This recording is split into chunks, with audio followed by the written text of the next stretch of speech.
Hi hello friends, welcome to Anju Shashi's kitchen. ಎಲ್ಲರೂ ಹೇಗಿದ್ದೀರಾ? ನಾನು ಚೆನ್ನಾಗಿದ್ದೀನಿ. ಇವತ್ತಿನ ವಿಡಿಯೋದಲ್ಲಿ ನಾನು ಟೊಮೊಟೊ ಬಾತ್ ಹೇಗೆ ಮಾಡೋದು ಅಂತ ನೋಡ್ಕೊಂಬೋಣ.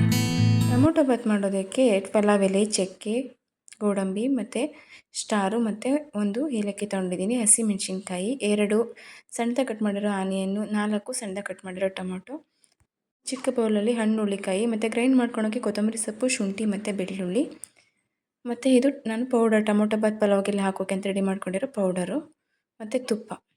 ಇಷ್ಟನ್ನು ನಾನು ರೆಡಿ ಮಾಡಿಕೊಂಡು ಒಂದು ಸ್ಟವ್ ಆನ್ ಮಾಡಿಕೊಂಡು ಸ್ಟವ್ ಮೇಲೆ ನಾವು ಕುಕ್ಕರ್ನ ಇಟ್ಕೊಳ್ಳೋಣ. ಕುಕ್ಕರ್ ಇಟ್ಕೊಂಡು ಕುಕ್ಕರ್ಗೆ ಸ್ವಲ್ಪ ಬಿಸಿ ಆದಮೇಲೆ ಸ್ವಲ್ಪ ಆಯಿಲು ಮತ್ತು ಸ್ವಲ್ಪ ತುಪ್ಪನ ಹಾಕ್ಕೊಂಡು ಚೆನ್ನಾಗಿ ಬಿಸಿ ಆಗೋ ತನಕ ವೇಟ್ ಮಾಡೋಣ.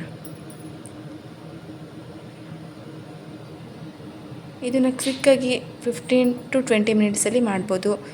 ಬೆಳಗ್ಗೆ ಬೇಗ ಬ್ರೇಕ್ಫಾಸ್ಟ್ ಬೇಕು ಮಕ್ಕಳಿಗೆ ಲೇಟ್ ಆಗಿಬಿಟ್ಟಿದೆ, ಸ್ಕೂಲ್ಗೆ, ಹಸ್ಬೆಂಡ್ಗೆ ಆಫೀಸ್ಗೆ ಲೇಟ್ ಆಗುತ್ತೆ ಅನ್ನೋರು ಕ್ವಿಕ್ಕಾಗಿ ಈ ರೆಸಿಪಿನ ಮಾಡ್ಕೋಬೋದು. ಆಯಿಲು ಮತ್ತು ತುಪ್ಪನ ಹಾಕಿ ಅದು ಚೆನ್ನಾಗಿ ಹೀಟ್ ಆದಮೇಲೆ ಅದಕ್ಕೆ ನಾವು ಪಲಾವ್ ಎಲೆ ಮತ್ತು ಸ್ಟಾರು, ಏಲಕ್ಕಿ, ಚಕ್ಕೆ ಮತ್ತು ಗೋಡಂಬಿನ ಹಾಕಿ ಚೆನ್ನಾಗಿ ಫ್ರೈ ಮಾಡ್ಕೊಂಡಿದ್ದೀನಿ.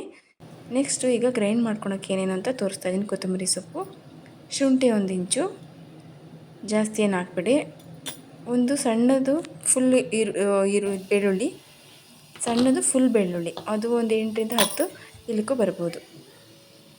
ಈಗ ನಾನು ಪಲಾವ್ ಲೀಫು, ಸ್ಟಾರು, ಚಕ್ಕೆ, ಏಲಕ್ಕಿ ಎಲ್ಲ ನಾನು ಎಣ್ಣೆಗೆ ಹಾಕಿ ಫ್ರೈ ಮಾಡ್ಕೊತಾ ಇದ್ದೀನಿ. ಇದೆಲ್ಲ ಚೆನ್ನಾಗಿ ಫ್ರೈ ಆದಮೇಲೆ ನಾವು ಅದಕ್ಕೆ ಸಣ್ಣದಾಗಿ ಕಟ್ ಹಸಿಮೆಣ್ಸಿನ್ಕಾಯಿನ ಹಾಕಬೇಕು.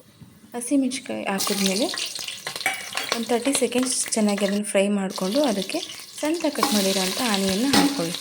ಆನಿಯನ್ ಹಾಕ್ಕೊಂಡು ಅದು ಚೆನ್ನಾಗಿ 2 ನಿಮಿಷ ಎಣ್ಣೆಯಲ್ಲಿ ಫ್ರೈ ಆಗೋ ತನಕ ಬಾಡಿಸ್ಕೊಳ್ಳಿ.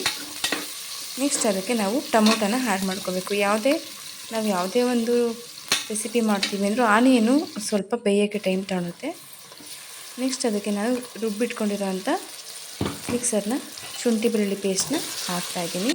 ಹಾಕಿ ಸ್ವಲ್ಪ ಹಸಿ ಸ್ಮೆಲ್ ಹೋಗೋ ತನಕ ಅದನ್ನು ನಾವು ಫ್ರೈ ಮಾಡಿಕೊಂಡು ಅದು ಟೊಮೆಟೊನ ಟೊಮೆಟೊ ಆ್ಯಡ್ ಮಾಡಿಕೊಂಡು ಅದನ್ನು 2ರಿಂದ 3 ನಿಮಿಷ ಚೆನ್ನಾಗಿ ಬಾಡಿಸ್ಕೊಳ್ಳಿ. ಹಿಂದಿಂದನೇ ಇಂಗ್ರೀಡಿಯೆಂಟ್ಸ್ನ ಹಾಕೋಕ್ಕೆ ಹೋಗಬೇಡಿ. ಒಂದೊಂದು ಇಂಗ್ರೀಡಿಯೆಂಟ್ಸ್ ಹಾಕ್ತಾಗೂ ಅಟ್ಲೀಸ್ಟ್ ಒಂದು 30 to 1 ಮಿನಿಟ್ಸನ್ನು ಬಿಟ್ಟು 30 ಸೆಕೆಂಡ್ಸ್ ಇಲ್ಲ 1 ಮಿನಿಟ್ ಆದರೂ ಬಿಟ್ಟು ಚೆನ್ನಾಗಿ ಫ್ರೈ ಮಾಡಿಕೊಂಡ್ರೆ ರೆಸಿಪಿ ಚೆನ್ನಾಗಿ ಬರುತ್ತೆ. ಈಗ ನಾನು ಸುಳಿದಿಟ್ಕೊಂಡಿರೋಂಥ ಹಣ್ಣು ಹುಳಿಕಾಯನ್ನ ಹಾಕಿ ಫ್ರೈ ಮಾಡ್ಕೊತಾ ಇದ್ದೀನಿ. ನಿಮ್ಮ ಹತ್ರ ಬಟಾಣಿ ಇದ್ದರೆ ಬಟಾಣಿ ಹಣ್ಣು ಹಾಕ್ಕೋಬೋದು, ಒಣಗಿರೋದಿದ್ರೆ ನೆನೆಸಿಟ್ಟು ಹಾಕ್ಕೋಬೋದು. ನಾನು ಹೇಳಿದ್ನಲ್ಲ ಟೊಮೊಟೊ ಮತ್ತು ಪಲಾವ್ಗೆಲ್ಲ ರೆಡಿ ಮಾಡಿಟ್ಕೊಂಡಿರ್ತೀನಿ ಅಂತ ಪೌಡ್ರನ್ನ ಹಾಕ್ಕೊಂಡಿದ್ದೀನಿ. ನಾನು 2.5 ಸ್ಪೂನ್ ಹಾಕ್ತೀನಿ, ಜಾಸ್ತಿ ಹಾಕೋಲ್ಲ. ಹಸಿಮೆಣ್ಸಿನ್ಕಾಯಿ ಬೇರೆ ಹಾಕಿರ್ತೀನಿ ಅಲ್ವಾ. ಸ್ಮಾಲ್ ಟೇಬಲ್ ಸ್ಪೂನಲ್ಲಿ ಹಾಕೋದು. ಒಂದು 1/4 ಟೀ ಸ್ಪೂನು ಅರಿಶಿನ ಹಾಕಿ ನಾನಿಲ್ಲಿ 3 ಲೋಟ ಅಕ್ಕಿನ, ಸೋನಾ ಮಸೂರಿ ಅಕ್ಕಿನ ಮೊದಲೇ ತೊಳೆದಿಟ್ಕೊಂಡಿದ್ದೆ, ಅದನ್ನು ಹಾಕ್ತಾಯಿದ್ದೀನಿ. ಈಗ ಹಾಕಿ ಚೆನ್ನಾಗಿ ಮಿಕ್ಸ್ ಮಾಡಿ ಅಕ್ಕಿನೂ ಅಷ್ಟೇ 1-2 ನಿಮಿಷ ಚೆನ್ನಾಗಿ ಆ ಮಸಾಲೆಯಲ್ಲಿ ಬಿಟ್ಬಿಡಿ ಫ್ರೈ ಆಗೋಕ್ಕೆ.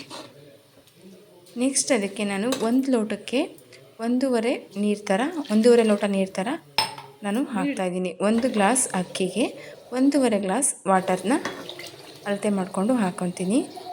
ನೀವು ಅಷ್ಟೇ, ಇಲ್ಲ 1 ಕಾಲಾದರೂ ಹಾಕ್ಬೋದು. ತುಂಬ ಒಣಗಿದ್ರೆ ಇಷ್ಟ ಆಗೋಲ್ಲ, ಸ್ವಲ್ಪ ಸಾಫ್ಟಾಗಿ ಇದ್ದರೆ ಇಷ್ಟ ಆಗುತ್ತೆ. ಮಕ್ಕಳಿಗೆ ಲಂಚ್ ಬಾಕ್ಸ್ಗೆಲ್ಲ ಕಳಿಸಿರ್ತೀನಿ ಅಲ್ವಾ, ಅವ್ರಿಗೆಲ್ಲ ಡ್ರೈ ಆಗಿಬಿಟ್ಟಿರುತ್ತೆ, ತಿನ್ನೋಕ್ಕೆ ಆಗೋಲ್ಲ. ನೆಕ್ಸ್ಟ್ ಉಪ್ಪನ್ನ ಹಾಕಿ ನಾವು ಕುಕ್ಕರ್ ಲಿಡ್ನ ಕ್ಲೋಸ್ ಮಾಡಿ ನಾನು ಜಾಸ್ತಿ ನಾನು ವಿಷಲ್ ಬರ್ಸೋದು. ಬೇಕು ಅಂದರೆ 2 ವಿಷಲ್ನ ಬರ್ಸಿದ್ರೆ ಬಿಸಿ ಆಗಿರೋ ಟೊಮೊಟೊ ಬಾತ್ ರೆಡಿಯಾಗಿದೆ. ಅದಕ್ಕೆ ಚಟ್ನಿ ಮಾಡಿಕೊಂಡ್ರೆ ಸೂಪರಾಗಿರುತ್ತೆ. ನೀವು ಮಾಡಿ ನೋಡಿ ಹೇಗೆ ಬಂತು ಈ ರೆಸಿಪಿ ಅಂತ ನನಗೆ ಕಮೆಂಟ್ ಮಾಡಿ ಹೇಳಿ.